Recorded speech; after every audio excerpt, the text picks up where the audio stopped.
제가 지금 띄워놓은 이 사진 눈에 보이실 겁니다. 한 커뮤니티의 게시물 반응인데요. 자, 제목이 보이십니까? 근데 피프티 정말 대단하다. 영화 바비 OST 뮤직비디오 촬영, 손흥민과 같이 CF 찍을 수 있는 기회, 삼성 CF 촬영 기회, 유키즈 온 더 블럭 출연 기회, LA K-콘 2023 무대에 설 수 있는 기회 등 엄청나게 많은 기회들이 존재했는데 고작 몇십억 원에 넘어가 대표 통수 친 게 신기하다. 나 같으면 몇십억이고 뭐고 더 대박 날 수 있는 기회다 싶어 행복한 마음에 스케줄 소화를 했을 것 같다. 자, 이런 게시물이 있고요. 이 게시물의 추천수가 210개입니다. 반대가 1개 있어요. 누굴까요? 자, 이런 지금 반응이 나오고 있는 것이 현재 피프티 사태의 현 주소다. 전 이렇게 말씀드릴 수 있을 것 같아요. 피프티 소속사 대표 90살 어머니가 평생 모은 9천만 원까지 탈탈 털었다. 아마 많은 분들이 알고 계신 것처럼 전홍준 대표님의 또 부친 되시는 분께서는 국가유공자입니다. 이 국가유공자가 아무에게나 수여되는 게 아니죠. 그러니 명문대 출신의 국가유공자의 아버지를 거기에 또 어머니의 평생 모은 9천만 원까지 모든 정성이 이 피프티 멤버들에게 들어갔다 해도 과언이 아닙니다. 하지만 이 피프티 멤버들은 제가 앞선 영상에서 설명을 드렸죠. 환고장을 냈고 인지대를 납부했지만 소송 비용조차 감당하기 어려워 지금 자신들의 법률 대리인인 법무법인 명단까지 다 이름에서 빠져나갔다. 참 다시 생각을 해봐도 황당무계한 상황이 아닐 수 없습니다. 하지만 문제는 이런 상황을 모두 야기하고 지금까지 끌어왔던 건 다른 누구도 아닌 바로 이 피프티 멤버들 스스로의 선택이었다라는 겁니다. 자, 그리고 국회와 정부에서도 제가 전달드렸죠. 제2의 피프티를 막는다. 한덕수 총리가 표준계약서를 연내에 개정하겠다라는 개정안을 발표한 거 제가 어제 이미 전달을 드렸습니다. 다들 기억하실 텐데요. 이 사태에 대해 많은 대중들이요 찬성을 했고요. 물론 법률 개정이라는 게 빠르게 진행되지 않겠지만 그럼에도 이런 법률 개정의 시도와 진행이 하루빨리 계속 이루어져야만 이런 피해 사례가 없어질 거다라고 말하고 있습니다. 지금 이 한 총리의 멤버 빼가기 이 사태에 대해서 누리꾼들은 이런 반응을 보이고 있어요. 미국 같은 경우 징벌적 피해 보상이 없어 피프티 멤버들이 몇백억의 위약금을 물지는 않겠지만 미성년자 계약이기에 부모들까지 자산이 추징 대상으로 포함되니까 아마 수십억 단위의 손해배상액이 청구될 거라 예상이 된다. 위약금도 위약금이지만 템퍼링에 가담했던 여부를 확실히 조사하여 이 멤버들과 부모들도 템퍼링에 가담했다면 이번 기회에 제대로 처벌해야 한다라고 생각이 된다. 그래야 K-팝 산업이 국제 무대에서 살아남는다. 자, 제가 왜 이 누리꾼의 글을 소개를 해드리냐? 앞선 영상에서 제가 말씀드렸던 혹시 못 보신 분들은 그 영상을 보고 오셔야 이해가 되실 겁니다. 인지대를 납부하고 결국 환고장이 접수되어 사건 번호까지 나온 제가 그 사건 검색 상세 내용을 다 설명을 드렸습니다. 그 내용에 보면 어땠죠? 피프티 멤버들 4명 전원의 이름이 포함이 되어 있고 환고인의 법정 대리인으로서 이들의 부모님들의 이름이 올라가 있습니다. 그리고 법률 대리인인 법무법인 바른의 이름은 전부 다 빠져 있죠. 그래서 이 부분에 대해 제가 앞선 내용에 환고 비용을 감당하기 어려워서가 아닐까 또는 다른 법무법인 측에서 이 사태에 대해 손을 뗀 것일까 여러 가지 의혹이 추측되고 있다 말씀을 드렸습니다. 그런데 중요한 건 생각을 한번 해보세요. 이 피프티 멤버들 기억하시는 것처럼 상표권 아마 기억나실 겁니다. 상표권을 계약소송 당일날 이렇게 진행을 했으며 무려 그 금액이 1,500만 원대의 큰 돈을 지불하면서 무려 60여 개의 상표권을 등록했습니다. 이 사태에 많은 분들이 너무나 큰 충격을 받았단 말이죠. 그런데 이제 와서 부모님들은 이러한 말을 합니다. 안 돌아가면 안 돌아갔다. 가수를 안 하면 안 했지 절대 안 돌아간다. 이러한 이야기를 했다라고 하기에는 방금 말씀드린 이 PPT 멤버들의 보여준 이 상표권 등록 황당하지 않습니까? 많은 분들은 그래서 미국이건 국내 활동이건 이 전홍준 대표님을 떠나 자신들만의 활동을 해나가려고 하는 것 같다. 이러한 이야기를 제가 말씀을 드렸습니다. 그런데 이제 와서 이 템퍼링 의혹에 과연 가담하지 않았냐? 많은 누리꾼들과 일각에서는요, 가담을 안 할 수가 없다. 모르고 진행하기에는 배임죄 형사소송까지 너무나 디테일한 것을 이 멤버들이 또 멤버들의 부모님들이 보여주고 있다는 겁니다. 그러니 앞선 영상에 한 시청자분이 이런 댓글을 남겨주셨더라고요. 소씨가 꾸준히 조회수가 나오든 나오지 않든 중복이 되든 되지 않든 소식을 전해주는 게 너무 고맙다. 저야말로 시청자분들이 이 사태에 관심을 가져주시는 것이 매우 감사한 일이라고 생각이 됩니다. 제가 뭐 100% 오픈할 수는 없지만 제가 이렇게 소식을 발췌해 오는 이 커뮤니티가 있지 않습니까? 그런데 아마 기억이 나실 거예요. 이 커뮤니티에 전홍준 대표님에 대한 엄청난 비방을 쏟아내는 커뮤니티가 있다. 제가 이렇게 한번 말씀을 드렸던 거 기억이 나실 겁니다. 자, 그런데 잘 생각해 보시면요. 이 사태에 더불어서 이번 PPT에 관련하여 지금 우리 시청자분들처럼 관심을 많이 갖고 계시던 그 커뮤니티가요. 알고 보니 전홍준 대표님을 욕하던 그 운영자가 공교롭게도 더기버스의 직원과 아이디가 똑같은 것을 제가 전달을 드렸습니다. 그런데 그 내용이 나간 지 하루 사이에요. 이 PPT 멤버들에 대한 사태를 비판하고 정조준하고 있었던 커뮤니티 하나가 사라졌습니다. 이거 제가 보여드리기엔 좀 그렇지만 확실히 그 안에 운영자가 교체가 되면서 이 전홍준 대표님에 대한 응원, PPT 멤버들 사태에 대하여 날선 비판을 하던 많은 글들과 많은 이 이용자들이 차단이 되면서 그 커뮤니티 소통 구간이 아예 거의 뭐 폭파됐다 라고 해도 과언이 아닌 상태입니다. 너무 황당하지 않습니까? 이런 황당무계한 일들이 어떻게 동시다발적으로 이루어지고 있을까요? 정말로 많은 분들이 예측하고 계시는 것처럼 이 더기버스의 직원들의 그런 횡포일까요? 아마 많은 분들이 그렇게 예상하고 있다라고 말씀하시는 분들도 상당히 많이 찾을 수 있었습니다. 근데 황당한 건요, 이 중에서 무려 4명이 고소됐다라는 사실 알고 계십니까? 이 중에 무려 4명이 고소가 됐대요. 그 중에 고소 안 당한 1명은 도대체 누구냐? 4명은 왜 경찰서를 안 가냐? 그래야 기사가 날 텐데, 자, 제가 직접 제보받은 내용에 따르면요. 이 5명 중에 유일하게 고소되지 않았던 1명이 제가 며칠 전에 소식을 전달드렸던 더기버스의 본부장이라고 합니다. 이 본부장에게는 전홍준 대표님이 정말 개인적인 연락도 하며 선물도 보내고 정말 친밀했던 관계다. 제가 이런 이야기 한번 전달해 드렸죠. 그 본부장을 제외하고는 전부 다 고소를 당한 상태라고 합니다. 그런데 황당한 건 도대체 왜 강남경찰서에선 더기버스의 안성일 씨를 비롯하여 이 더기버스의 직원들이 벌써 4명이나 고소가 됐는데 왜 수사가 진행되지 않냐? 한간에서 이러한 말이 나오고 있습니다. 연말까지 밀려있는 사건 처리 내용이 너무 많기 때문에 일러도 내년 초나 연말쯤은 되어야 아마 안성기 씨에 대한 출석 조사가 시작될 것 같다. 이런 이야기가 나오고 있어요. 참 씁쓸할 수밖에 없는 현실입니다. 그러다 보니 이런 이야기가 나옵니다. 많은 시청자분들이 기억하셔야 될 건요. 이번 소송 관련해서는요. 입건이라는 단어에 굉장히 집중을 하시는 게 중요할 것 같습니다. 왜냐? 이러한 말이 있어요. 수사하면서 참고인 소환 조사를 먼저 할지 증인이나 피의자를 먼저 불러야 하는지 수사기관에서 알아야 하는 건데 알아서 하게 되어 있는데 상황인 만큼 언론 노출을 굉장히 자제시키는 것일 수도 있다. 연예부 기자들이 관심을 보고 가지고 지켜보고 있다면 소환 조사가 시작되면 그 내용이 바로 기사화될 수가 있다.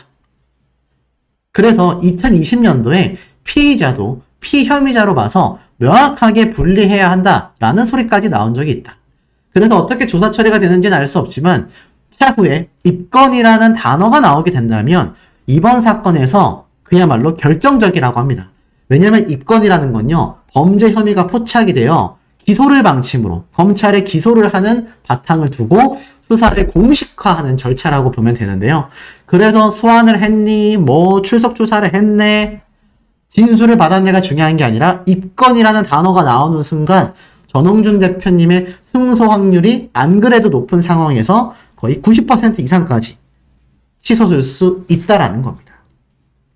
그러니 우리 시청자분들이 굉장히 집중해서 보셔야 할 것이 다른 어떤 단어도 아니라 바로 입건이라는 단어가 되겠다. 그래서 아마 많은 시청자분들께서 이번 피프티 사태에 대해 과연 더기버스의 안성희 씨와 이 멤버들이 입건이 되느냐 안 되느냐 많이 관심을 가지고 계실 거예요. 제가 앞선 영상에서 피프티 멤버들의 이 사건 번호까지 오픈을 해드렸지 않습니까? 앞으로도 영상에 그런 자료들을 하나둘 추가할 텐데, 이 안성희 씨 같은 경우, 특히 이 더기버스의 직원들까지 사실 이러한 상태를 벗어나기 어려운 상황입니다. 안성희 씨를 포함하여 4명이 고소가 됐는데 이거 진행이 안 되겠습니까? 이 와중에 이 더기버스의 안성희 씨에 대한 각종 논란이 지금 쏟아지고 있습니다. 그렇게 오기재라는 오명을 쓰게 된 자신의 프로필, 전에도 말씀드렸지만 더기버스의 직함 빼고는 싹 다 지웠습니다. 오기재라고 하기에는 너무 다 삭제해버린 상태죠. 그런데 더기버스의 안성희 씨가 큐피드라는 노래를 선택한 그 배후에는 아주 치밀하고 또 이 안성희 씨의 프로듀싱 능력 자체가 거의 평가받기 어려울 수준이다 라는 일각에서의 의견이 터져 나왔습니다. 특히나 이 더기버스의 직원들과 밀접한 관련이 있다 라고 지금 아주 많이 주목받고 있는 제프 벤자민 있죠. 이 제프 벤자민이라는 사람과 기억이 나실지 모르겠습니다. 제가 한번 예전에 이러한 말씀을 전달해 드렸던 것 같아요. 이 제프 벤자민만이 아니라 트위터와 이렇게 SNS에서 여성의 아이디로 전홍준 대표님에 대한 맹목적인 비난, 나아가서는 이 PFT 멤버들에 대한 맹목적인 옹호, 자, 이러한 이야기를 올리는 계정이 있다라고 했는데, 이 제프 벤자민도 그렇고 이 여성의 아이디도 그렇고 더기버스와 관련이 있는 게 아니냐라는 의견이 정말 많았습니다. 최근에도 보니까요, 제프 벤자민이 또 어트랙트의 PFT 멤버들에 대한 이야기를 이렇게 올렸습니다. 그러면서 이 이야기에 대해 제가 말씀드렸던 정홍준 대표님에 대한 맹목적인 비난을 쏟아내는 이 아이디를 가진 여성이 글을 달았습니다. 좀 해석을 해보면 이렇게 적혀져 있어요. 도대체 이 여성은 누구인가?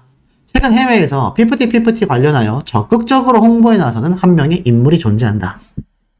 여성의 아이디를 쓰고 있는데 과연 그 인물이 누굴까? 너무나도 외국어가 유창하고 그 인물의 이러한 행태에 대해 관심이 쏠리고 있다. 특히나 그것이 알고 싶다 제작진도 이 인물에게 취재 요청을 했다라고 한다. 하지만 뭐가 문제인지 이 친구는 취재를 거절했다라고 한다. 당당하다면 직접적으로 나서야 되는 게 아닐까. 자, 그리고 특히 SBS에서도 이 외국인 계정에 대하여 취재를 나선 적이 있다라고 했습니다.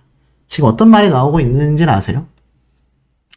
제프 벤자민이 올리는 글에 이렇게 나란히 댓글을 거의 실시간으로 다는 이 계정을 두고 더기버스의 안성일 씨와 관련이 있거나 아니면 제프 벤자민이 두 번째로 운영하고 있는 계정이 아니냐라는 의혹까지 제기가 되고 있습니다. 제가 앞에 말씀드렸죠?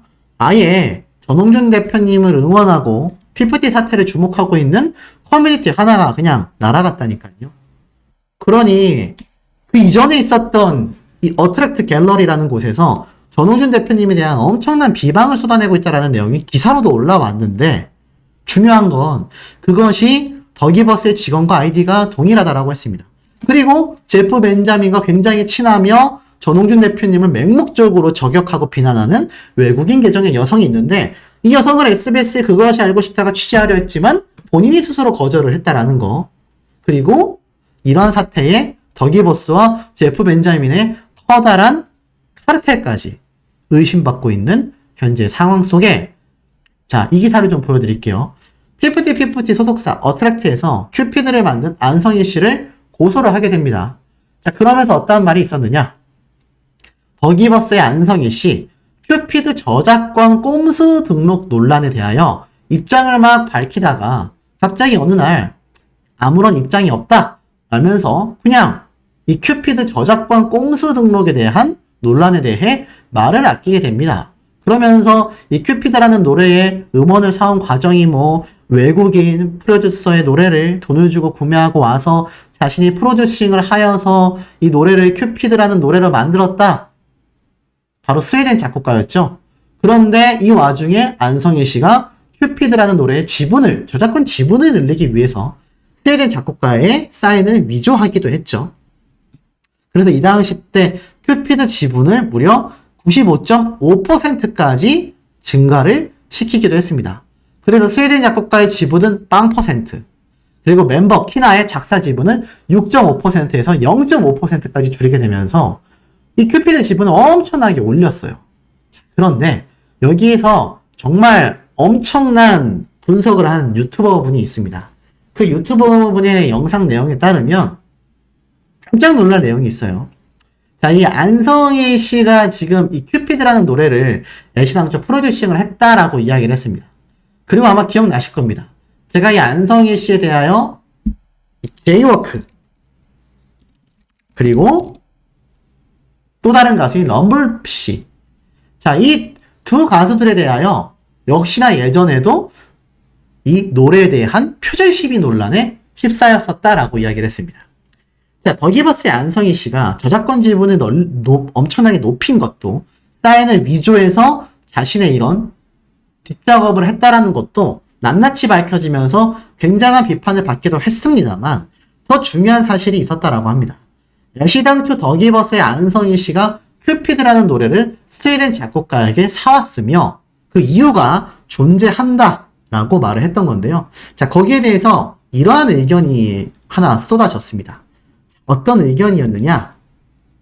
안성희 씨가 이 작곡가의 노래를 사올 때 애시당초 큐피드라는 노래는 다른 노래를 그대로 모방해낸 표절곡이다. 이러한 말까지 나오고 있어요. 자, 왜냐? 이 애시당초 큐피드라는 노래를 안성희 씨가 프로듀싱을 할 때 이러한 말을 했습니다. 이 가이드분이 가사까지 적어서 준 노래를 그대로 활용을 했고요. 딱 3군데만 편곡을 했다라고 합니다. 안성희 씨가 말이죠. 그런데 이 노래의 프로듀싱을 자신이 총괄했고 K-POP 스타일에 맞춰서 편곡을 했다라는 주장 자체가 굉장히 터무니없다라는 이야기입니다. 이게 이 같은 업계에 있는 PD님들, 프로듀서분들의 이야기도 들어보면요.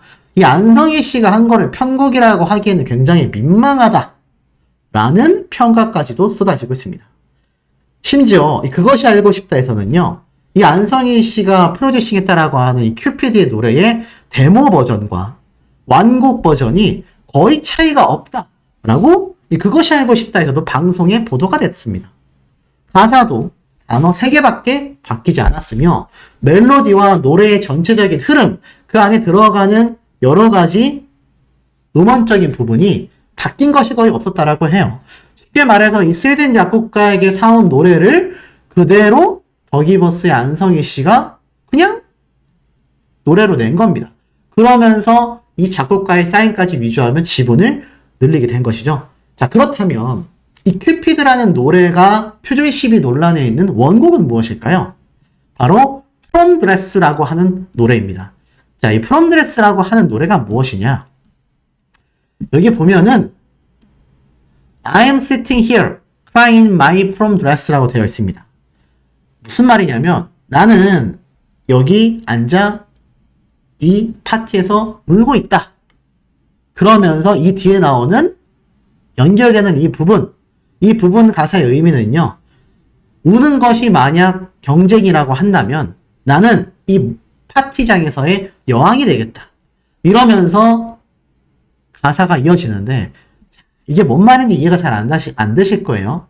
제가 전부터 말씀드렸습니다. 이 틱톡이라는 플랫폼을 이용해서 전홍준 대표님의 주요한 마케팅 전략이 피프티 멤버들의 큐피드가 엄청나게 성공하는 데에 일조했다. 오죽했으면요. 큐피드 틱톡이라고만 검색을 해도요.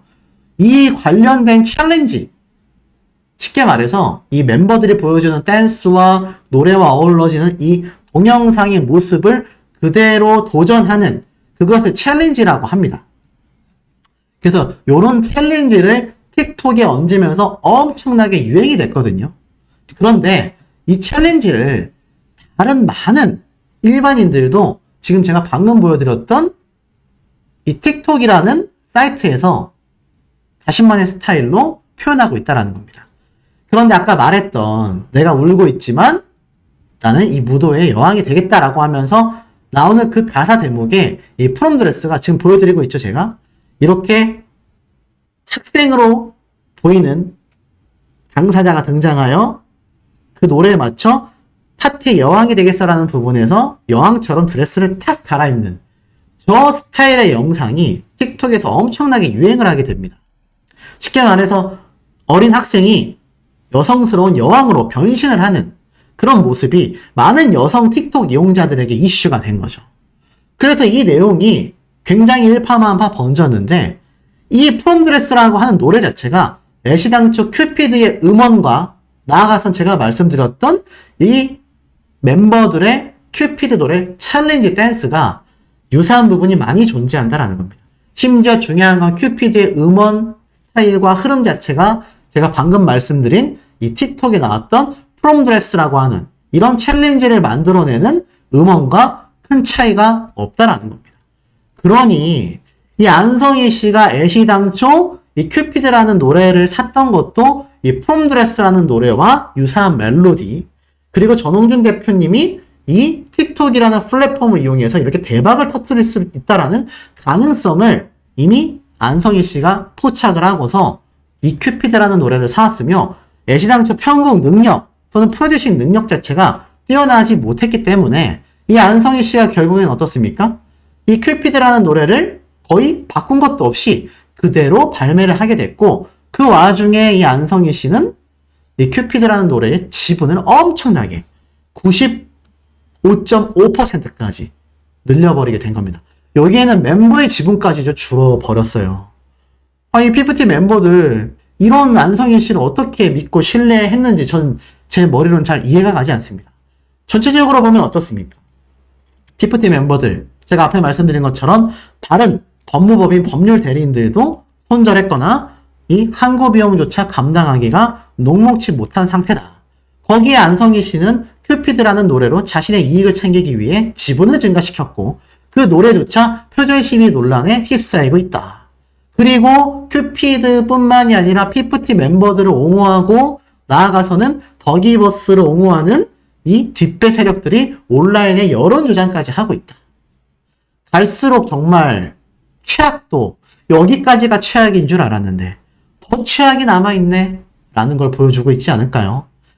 이 사태에 대해 우리 시청자분들의 허심탄회한 의견 들어보고 싶으니 많은 댓글 부탁드립니다.